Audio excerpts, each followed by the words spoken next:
Welcome to Furfurry Station. कहानी एक छोटे से गांव की है जहां एक चोर का नाम प्रसिद्ध था। उस चोर का नाम रामू था, जो अपनी चतुराई और बुद्धिमानी के लिए पूरे गांव में जाना जाता था। रामू कोई साधारण चोर नहीं था, बल्कि वह अपनी चोरियों को बड़ी होशियारी से अंजाम देता था। उसकी चालाकी और तेज दिमाग के कारण उसे पकड़ना किसी के लिए भी मुश्किल था। हालांकि उसका दिल बुरा नहीं था।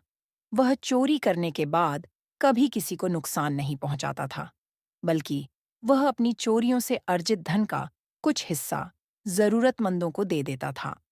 रामू की चोरियों की कहानी पूरे गांव में फैली हुई थी। लोग उसे बुद्धिमान चोर के नाम से पुकारते थे। लेकिन एक दिन गांव में एक ऐसा घटनाक्रम हुआ जिसमें रामू ने अपनी बुद्धिमानी के इस्तेमाल से उसने न केवल खुद को बचाया, बल्कि पूरे गांव को भी एक बड़ी मुसीबत से उबार लिया। गांव के पास एक समृद्ध व्यापारी घनश्याम जी रहते थे।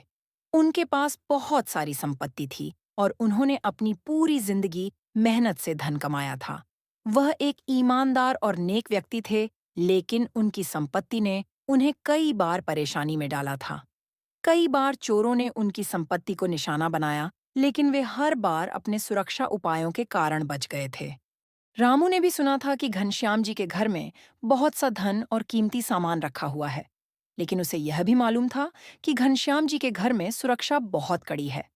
कई बार उसने योजना बनाई, लेकिन वह यह सोचकर वापस लौट जाता कि यदि वह पकड़ा गया तो उसे बहुत बड़ी सजा हो सकती है। लेकिन एक दिन उसने फैसला किया कि वह इस बार कुछ अलग करेगा। रामू ने अपनी योजना बनाई। उसने सुना था कि घनश्याम जी के घर में एक महत्वपूर्ण बैठक होने वाली थी, जिसमें कुछ बड़े व्यापारी और गांव के प्रमुख लोग शामिल होने वाले थे। यह मौका उसे चुराने के लिए सबसे उपयुक्त लग रहा था। रामू ने अपनी योजना के लिए पूरी तैयारी की। उसने घनश्याम जी के घर के आसपास के रास्तों और सुरक्षा व्यवस्था का गहन अध्ययन किया। उसने यह पाया कि घनश्याम जी के घर में एक बड़े किले जैसी सुरक्षा थी, लेकिन एक छोटी सी खामी थी। रात के समय घनश्याम जी के घर में मुख्य द्वार पर चौकीदार खड़ा रहता था, लेकिन पीछे के दरवाजे पर कोई सुरक्षा नहीं थी। रामू ने उस दरवाजे के आसपास के इलाके का निरीक्षण किया और पाया कि वहां कुछ बगीचे और बबूल के पेड़ थे। एक रात उसने बगीचे से होकर उस दरवाजे तक पहुंचने का निर्णय लिया। फिर उसने वहां एक छोटे से रास्ते की योजना बनाई, ताकि वह बिना किसी को पता चले अंदर घुस सके। चोरी की रात आई। रामू ने अपने सभी उपकरण तैयार किए और बगीचे से होकर घनश्याम जी के घर के पीछे वाले दरवाजे तक पहुंचने में सफल हो गया। जैसे ही वह दरवाजे के पास पहुंचा, उसने एक छोटी सी चाबी से ताला खोला और अंदर दाखिल हो गया। अंदर घुसने के बाद रामू ने देखा कि घर में सभी लोग बैठक में व्यस्त थे। यह रामू के लिए सही समय था। वह धीरे धीरे और सावधानी से घर के अंदर जाता गया। उसने सबसे पहले घनश्याम जी के ड्राइंग रूम को देखा, जहां कीमती सामान और जेवरात रखे थे। रामू ने देखा कि एक दीवार के पास एक मजबूत तिजोरी रखी हुई थी, जिसमें घनश्याम जी के सबसे कीमती सामान थे। अब उसका ध्यान पूरी तरह तिजोरी पर केंद्रित हो गया। उसने चाबी से तिजोरी का लॉक खोला और अंदर रखा सारा सामान निकाल लिया। वह संतुष्ट था कि अब वह बहुत सारा धन और कीमती सामान लेकर भाग सकता था। जब रामू तिजोरी से सामान निकाल रहा था, तभी अचानक उसे एक आवाज सुनाई दी। वह जल्दी से मुड़ा और देखा कि घनश्याम जी की पत्नी, जो बैठक से लौटकर घर में आ गई थी, दरवाजे के पास खड़ी थी। रामू की स्थिति खतरे में थी।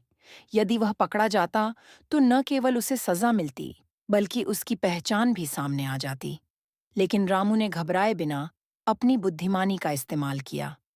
उसने तुरंत घनश्याम जी की पत्नी से कहा, बहन, आप समझ नहीं पा रही हैं। यह घनश्याम जी के लिए एक बड़ा संकट है। उन्हें कुछ बड़ा नुकसान होने वाला था और मैं यही सब लेकर आया हूं ताकि घनश्याम जी का नुकसान ना हो। घनश्याम जी की पत्नी को पहले तो विश्वास नहीं हुआ, लेकिन रामू ने उसे ताजगी से समझाया। वह समझने लगी कि शायद यह किसी तरह की योजना हो, ताकि घर की संपत्ति बची रहे। रामू ने फिर कहा, आप घनश्याम जी से कहिए कि मैं उनका सच्चा दोस्त हूं और चाहता हूं कि उनका धन सुरक्षित रहे। रामू ने अपनी चतुराई से यह मामला संभाल लिया। घनश्याम जी की पत्नी ने उसे धन्यवाद दिया और सब कुछ छिपा लिया। रामू ने फिर धीरे धीरे चुपचाप घर से बाहर निकलने का रास्ता लिया। कुछ दिन बाद घनश्याम जी के घर के पास एक और घटना घटी। गांव में एक बड़ा आक्रमण हुआ था और चोरों ने कई घरों में चोरी की कोशिश की थी, लेकिन घनश्याम जी का घर सुरक्षित था। चोरों को यह देखकर हैरानी हुई कि कैसे उनका घर चोरी से बच गया। रामू को यह मौका मिला। उसने अपने दिमाग का इस्तेमाल किया और गांव के प्रमुख लोगों को यह जानकारी दी कि एक बड़ा खतरा है। उसने बताया कि चोरों ने योजनाबद्ध तरीके से हमला करने की कोशिश की है। रामू के सूचना के आधार पे घनश्याम जी के घर में विशेष सुरक्षा उपाय किए गए, जिससे चोरों को पकड़ने में सफलता प्राप्त हुई। घनश्याम जी ने रामू की मदद की सराहना की और कहा, तुमने न केवल हमारी संपत्ति बचाई, बल्कि पूरे गांव की सुरक्षा भी सुनिश्चित की। रामू ने अपनी बुद्धिमानी और चतुराई से न केवल अपनी चोरी को सफल बनाया, बल्कि पूरे गांव को भी एक बड़ी मुसीबत से उबार लिया। यह कहानी हमें यह सिखाती है कि किसी भी मुश्किल परिस्थिति में बुद्धिमानी और सही निर्णय लेने से हम बड़ी समस्याओं का हल निकाल सकते हैं।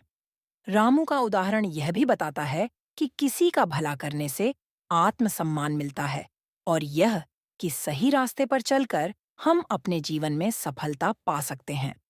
Thanks for watching. Please like, share and subscribe and hit the bell icon to never miss an update.